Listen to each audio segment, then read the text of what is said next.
një prej dietarëve ju spjegon të xhamatit, ju spjegon të nxënësave 3 për çdo ditë, dhe njënin prej tyre e kishte prej nxënësave më të mirë. Thot ky nxënësi i tij kalon 2-3 ditë pa hangër edhe pa pi, fukara i madh. S'kisha as me hangër as me pi.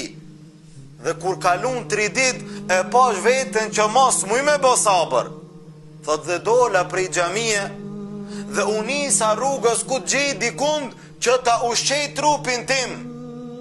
Dhe shikova dikund ku ka mundësi me marrë ndonjë ushqim, dhe duke ecë rrugës e pash në një shtëpi vinte një erë mirë.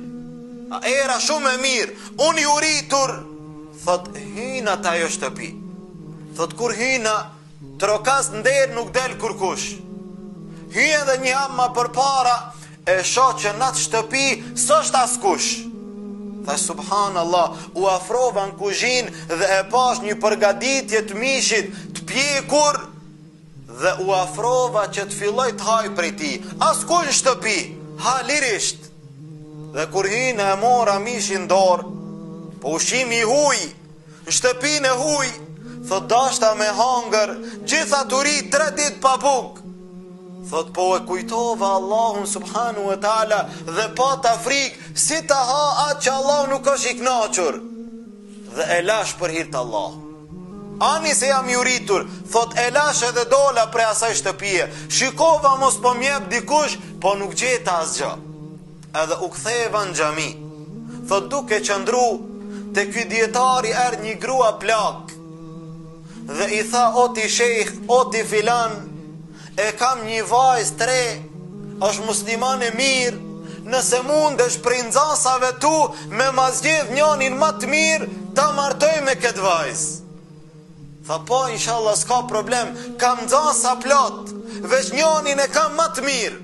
Dhe e thiri këtë djaloshin. Tha çun kam, a je dakord që të martosh me këtë vajzë? Po.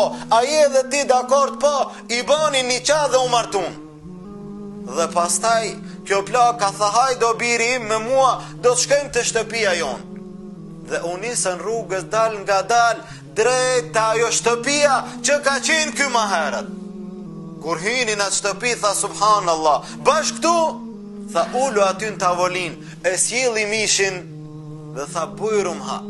A kush e len një gjë për hir të Allahut, Allahu ja zaventson me diçka më të mirë, jo vetëm mishin.